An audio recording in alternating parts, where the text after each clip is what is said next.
Hey everybody, it's Mark, DoctorDeadwax, and it's time for another video. Today I want to do a response to Corey, overkillvidz 300 subs contest. I think he's at like 350 now, which is awesome. And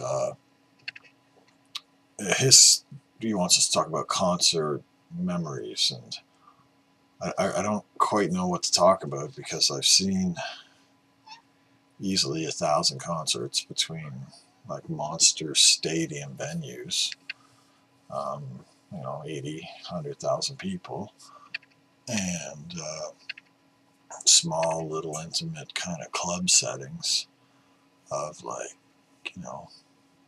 20 or 30 people. So I don't quite know where to go with that, but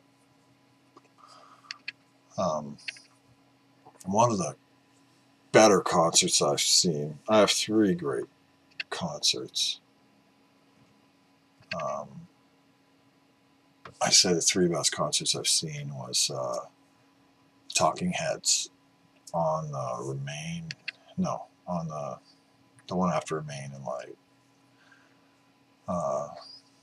Speaking in Tongues. I saw that tour with the double band, and the only stuff they had on stage was like 2 risers covered in black cloth and just the 2 bands, and they made a video concert tour of that, and it's as amazing as that was. I think that's the one that, was it Adrian Belew or played guitar in the band, and they brought in like extra percussion players. It's kind of like a double band, and that was an amazing concert. None of my friends would go to see that show. I was like 15, and I went on my own to like this venue, one of these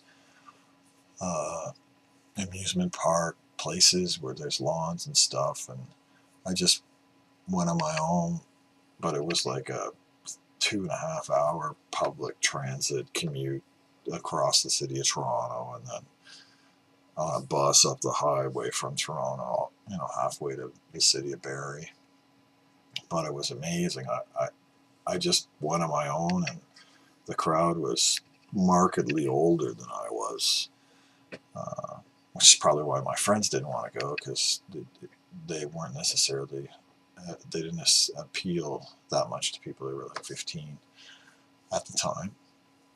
And I don't know, I just met a lot of really nice people who I hung out with and who watched my stuff and shared their wineskins, and it was pretty awesome. I was down by the stage by the end of the concert, even though I started with lawns, and they were amazing. Just fantastic live band. Another one of the great concerts I saw was I saw Peter Gabriel's Us tour, and there's a concert video of that, and it kind of captures the whole experience. But he played the entire album to start the show, and just amazing theatrics and stage effects, and he had the big stage and the little stage, and cool video screens that moved and morphed, and the band coming up and out of the stage and down into it, and conveyor belts, and it was just fantastic. And if you watch that video, you'll see that show, and that video is a pretty good representation of the show. I think the show I saw was better than that concert, but then again, I was there, so invariably it's better if you see it live. And the other great concert I saw John Anderson in 1980 on his animation tour, which he didn't really do a lot of dates. He booked an animation tour in North America that didn't sell, and he had to cancel the tour. But the show in Toronto and a couple other little cities, I think somewhere in New Orleans maybe, a couple of cities had sold out, and so he rebooked those. But unfortunately, the venues changed. In Toronto, it was originally supposed to be Massey Hall, but then they had to change it to the O'Keefe Centre for his. So everybody who had tickets for the first show, which I didn't even know about, got their money back. They didn't get tickets to the new show, and you had to buy tickets again.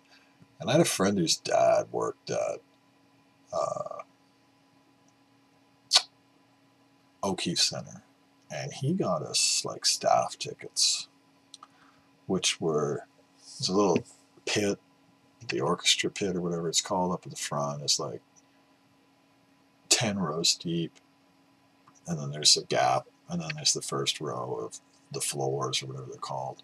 So we had front row of those floors. And I remember I went with a friend of mine whose mom was also a school teacher. It's just a guy I'd known forever, and he was going, I hadn't seen him in 6 years or something, but he wound up going to the same high school I did, because all the Catholic schools pooled into two schools. And Paul and I went to this concert, and we met some friends of his outside, and they had front row tickets, which was awesome.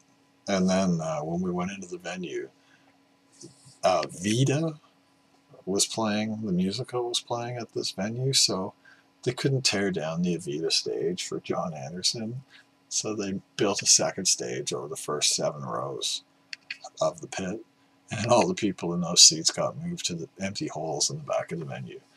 And so we wound up being 4th row, which was great.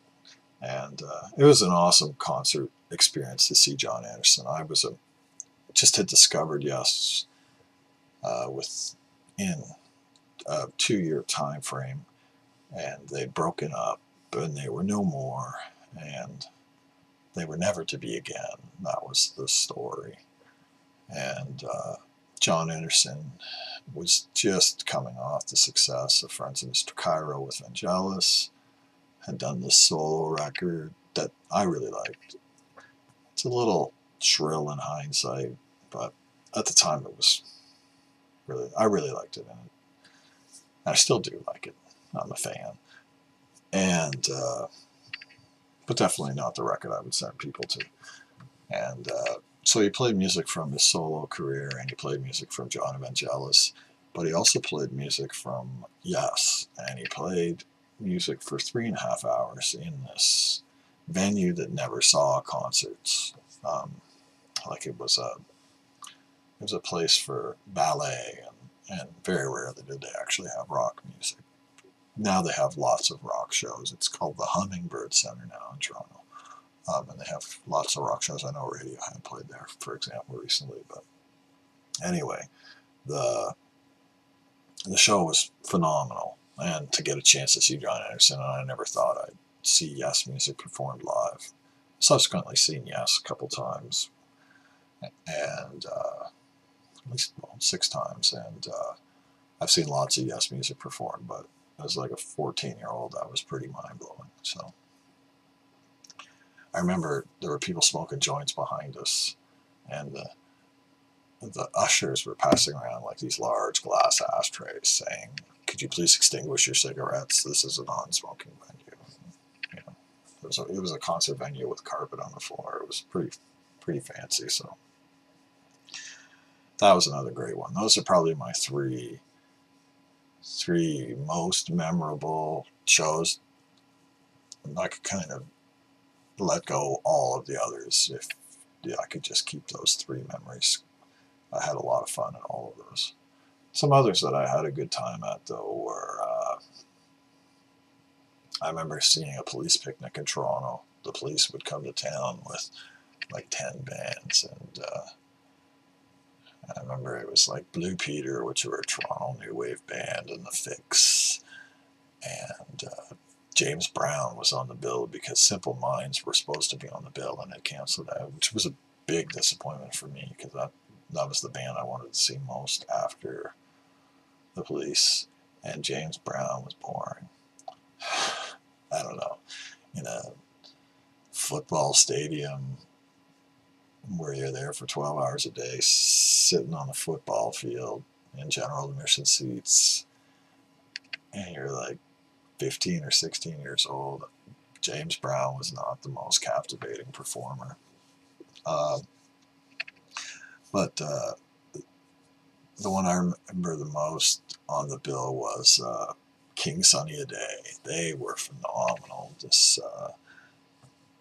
true African king and his band. And there was, I think, 19 or 24 members of his band. And they kind of came on stage, and I'd never seen anything like that at that age. Truly mind-blowing. And then they all put on these like gold t-shirts that said King Sunny Ade on them, and they came out onto the floor of the football stadium for the rest of the concert. And you know, when the Police were playing, we were dancing with the band, and we met the band, and I remember meeting the king, and it was awesome. They were just hyper friendly people, and I've subsequently seen them several times, and they're just very nice people. And usually, you get a chance to meet them. And sometimes you see them in a crowd of white people, and they're this great musical act. And sometimes you see them in a crowd of black people from Africa, and they're kind of almost like this religious experience for people. They go up and they wipe the sweat off of his brow with money, and then they throw the money on the floor, and it's kind of like a blessing and a donation. And people are constantly streaming across the stage to do that kind of weird thing. One other, let me see. I saw Depeche Mode once for free. There was a venue in Toronto called Massey Hall. It's still there. But years ago, you could go to a concert and you weren't allowed to smoke. You weren't, you still aren't, but you weren't supposed to smoke in the venue then. And you could go to the concert, and then they'd let you back out on the street to have a smoke. So we used to buy 2 tickets to concerts, and then like 20 of us would go, and one person would go, the 2 people would go in, and then one person would come out with 2 ticket stubs, one for them to get back in, one for one of us outside, and then we'd present our ticket stubs, and they'd let us back in, and then that person, I would go out with my ticket stub I got from somebody else, and the one from the other person, and we'd swap those around, and then you just keep doing this loop to get people into the venue. And I remember the night I saw Depeche Mode there. What you do is you then just go hang out in the bathroom or hang out in the halls of the venue, and then when the show started and the crowd started to move towards the stage, you just jump into that, and you were home free. And I remember the Depeche Mode show. There must have been a couple hundred people in that venue who weren't supposed to be there, because it was like June.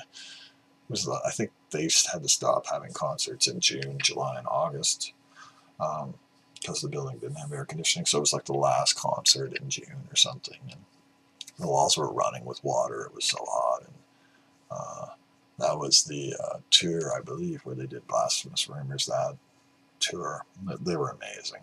And the stage was all kind of mechanical and in this little 2,000-seater. And then, Depeche Mode are pretty mind-blowing. So, yeah. So, anyway, Corey, there's some concert stories. I could talk about concerts for like 70 hours.